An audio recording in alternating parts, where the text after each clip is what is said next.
Thank you very much, Mr. President. And let me begin by thanking you, Your Excellency Cyril Ramaphos, President of the Republic of South Africa, indeed your ministers here present and all state officials, but most importantly, the people of South Africa. We meet here today to join Your Excellency to accelerate efforts to strengthen our bilateral relations and to reaffirm our unwavering unity of purpose as Africans. I take this opportunity to thank you once again, Mr. President, for your invitation to visit your beautiful country, and indeed for the warm and very cordial reception that has been accorded to me and my delegation since we arrived here in Pretoria. Kenya and South Africa enjoy warm and cordial relations, which continue to thrive, making it possible for our two countries to realize great successes at bilateral and also at multilateral level. And Mr. President, you have enunciated some of those areas of cooperation. And I want to take this opportunity to express our appreciation for the support that the Republic of South Africa has continued to extend to Kenya. And in particular, we remain grateful for endorsing Kenya and lobbying other SADC countries to support Kenya's election as a non-permanent member of the United Nations Security Council for the period 2021 to 22. The value of like-minded African democracies stewarding our continent to its desired developmental trajectory through consolidation of peace and security can never be overemphasized. Your Excellency, Kenya considers South Africa as one of her most dependable and strategic allies on our continent. And indeed, when President Zuma paid a state visit to Kenya in 2016, we signed several agreements and memoranda of understanding that have greatly contributed to the enhancement of our bilateral relations. Indeed, as mentioned in our previous meetings, it is a shared desire to elevate the cooperation framework between our two countries from a joint commission for cooperation at a ministerial level to a binational commission at heads of state level. Your Excellency, on continental and multilateral matters, allow me at the very onset to commend you for the excellent manner in which you steered the African Union during your tenure as chair in 2020. This chairmanship coincided with the outbreak of the COVID-19 pandemic, which marked an unprecedented period globally. I was delighted to be part of the bureau which you led and which established the African Joint Continental Strategy for COVID-19. This strategy continues to date to guide the response to the pandemic. And as a member of the Bureau of the African Union at the time, I recall your tireless efforts in convening numerous Bureau meetings that, among other things, culminated in the appointment of 6 special envoys of the African Union. The envoy's principal mandate was to engage the G20 and other multilateral organizations, such as the World Bank, the IMF, to mobilize support for middle and low-income countries to mitigate the adverse economic impact of the pandemic through debt relief, the deferral of debt payments, the provision of new funding, and these efforts have been largely successful. Your Excellency, while still on matters COVID and in pursuing our agenda of boosting manufacturing capacity for COVID-19 vaccines on our continent, you also have moved through and have established the Aspen Pharmacare, and I do believe that this is a step in the right direction. It is unfortunate that at a time when the world should be collaborating in the fight against the pandemic, rich countries regrettably continue pursuing COVID-19 vaccine nationalism and hoarding. And therefore, the imperative for African countries to build capacities to meet our vaccine requirements is therefore not only urgent, but existential. We in Kenya aim to start local production of COVID-19 vaccines during the first quarter of 2022, with the aim of developing a fully fledged vaccine manufacturing capacity by 2024. And in this regard, therefore, I am looking forward to visiting the Aspen Pharmacare sterile factory in Port Elizabeth tomorrow. Our cooperation on health, Your Excellency. South Africa's medical and scientific prowess is globally recognized. The provision of universal health care is a top priority for my administration, and we therefore look forward to engaging with South Africa on matters health, to draw on best practices and to develop mutually beneficial and synergetic linkages. I am aware, and for which I congratulate your government and the people of South Africa, for the great strides your country has made in the medical domain, with outstanding breakthroughs such as the invention of the digital laser with numerous applications, design of the first induced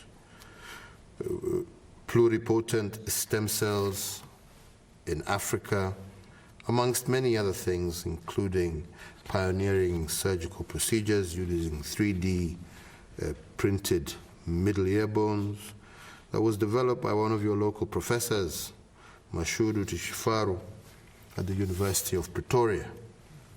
So in this regard, I do welcome the initiative and the efforts of our technical teams are making to conclude a cooperation instrument that provides a legal framework for collaboration in strategic areas in the health sector. Your Excellency, trade and investment remains one of the strongest pillars of our relations, and South Africa is one of our leading trading partners in sub-Saharan Africa. You've mentioned, and correctly so, that we need to work together to improve the trade imbalance between our two countries. And just to cite as an example, in 2020, Kenya's exports to South Africa were approximately $33 million, while Kenya's imports from South Africa were around 430 million. So we need to see this not only balance out, but also increase in volume. With respect to investment, South Africa is a major source of foreign direct investment in Kenya. And indeed, during the period 2006 to 2019, South African investment in Kenya has risen sharply from some $2.2 billion to some $3.1 billion currently. On our part, investment in South Africa has been rather minimal, and we would like to also see this increase. So, Your Excellency, this is a position that Kenya is working with South Africa is keen to change.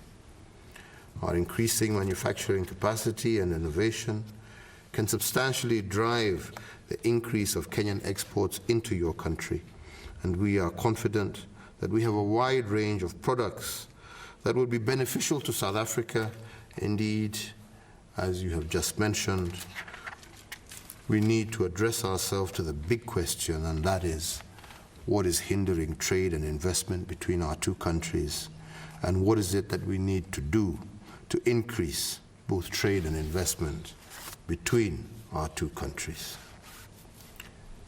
And here, Your Excellency, I would request that we not only task our trade ministers to meet within the next 3 months to resolve all these non-tariff barriers and other constraints that affect trade between our two countries.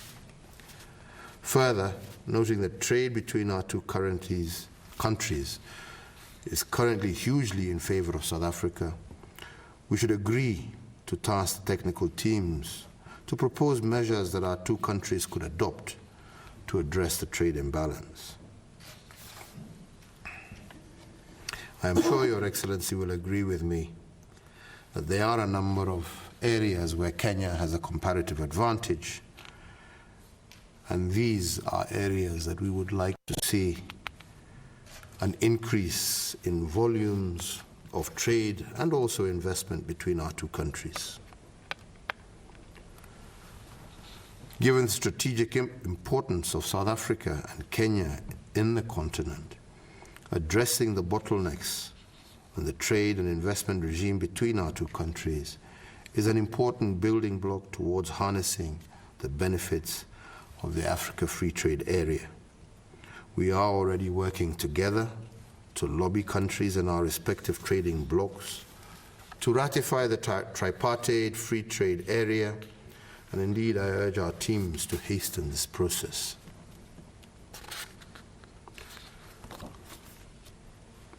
Your Excellency, I am encouraged by the ongoing interactions between our business communities and the interest expressed by South African companies, particularly in housing, financial services, and also the energy sectors in Kenya. I want to encourage South African businesses to consider investing more in the full portfolio of opportunities to unlock the latent potential of our cooperation. Your Excellency, our common prosperity goals at bilateral and multilateral levels, as envisioned in our Africa Agenda 2063 and the Africa Free Trade Area, will largely remain unrealized if the free movement of people and merchandise is not encouraged. So with this in mind, I would indeed appreciate the progress made so far towards the realization of reciprocal visa-free travel regimes between our two countries be looked at, for this will certainly act as a catalyst to boosting trade and investment between our two brotherly countries for the mutual benefit of our people. With regard to matters of regional security, indeed, as you have already touched upon, we need to continue to solidly work together to silence the guns and to encourage a greater sense of democracy on our continent. We stand with South Africa on the issue of West Sahara and the Sahrawi people. We commend the government of Sudan for beginning the process of reinstating the civilian government, and we encourage our brothers in Ethiopia to work together, lay down their weapons, and appreciate that the best way to resolve their problems is through engaging in dialogue and ensuring that they managed to fix whatever areas of dispute, since the gun has never resolved anything. We also continue to support the work of SADC and other countries are doing in Mozambique to quell the terrorist threat, and indeed, as we have spoken already with the President, The war against terror will never be won by any one country.